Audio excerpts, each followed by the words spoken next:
Each year, as part of the MA in Historical Administration program, the students are required to do research and develop that into a public program in partnership with another museum or historical society in the area. And this year they partnered with the Lincoln Log Cabin State Historic Site, and they participated in their fall celebration. The students did research on the history of agriculture in East Central Illinois, and specifically Coles County, but they had to translate that into a program, an educational program that would promote the mission of the Lincoln Sargent Farm. So whenever possible, they actually used examples from the history of the Lincoln Sargent families and actually the historic site to present their public programming. And they developed 4 learning stations, which were tours and learning activities based on their research, and they did that in tandem with the staff. We spoke with the staff at the Lincoln Log Cabin to find out what they needed for that day because they were in charge of the day, and one of our themes was food preservation.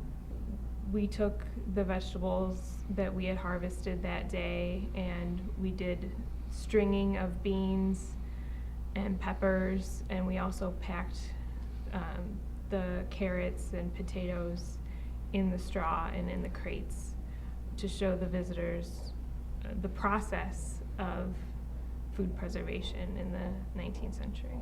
Another theme was broomcorn brooms, since broomcorn was such a huge part of Coles County. Broomcorn was actually Coles County was the broomcorn capital of the world for a really long time. So there are many factories around the area, and Lincoln Log Cabin actually has a broomcorn making machine that Lauren and I got to use on site. So we made quite a few different brooms, and we learned how to make the brooms according to how they were made back in 1845. So it was great when people would come up and watch us actually making a broom, and we did get to keep a broom too. We looked at children's games, and as we researched the children's games, it was really interesting because we found out that the games that the kids played, they weren't just to play games, they taught them skills that they would use as an adult. And so all these games that they played helped them develop skills that they would use later in adult life. And it was really interesting, and it was also very exciting to have these kids come out on the day of the event, and they would play these games, and at first they might be a little hesitant because they're different from the games that they're used to playing, but they would catch on really quickly and get into it, and by the time their parents are dragging them off to the next station, they want the games to take home with them, they want to play these again. So it was really encouraging to see them react that way.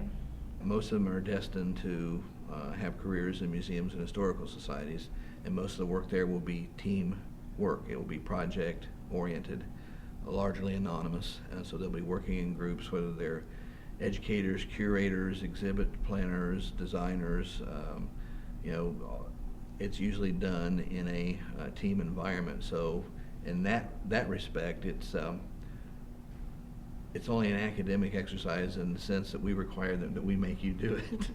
But in terms of actually producing a tangible product in partnership with a professional staff and kind of putting the public into public history, as it were, that's really something that they can go forward and say, this wasn't just strictly an academic exercise in a classroom, but we actually did this. We produced a tangible public product. One of the biggest benefits of this program is all the hands-on work that we're able to do and go out into the community and work with these different institutions and work with the public, and it gives us a lot of hands-on experience to prepare us for future careers.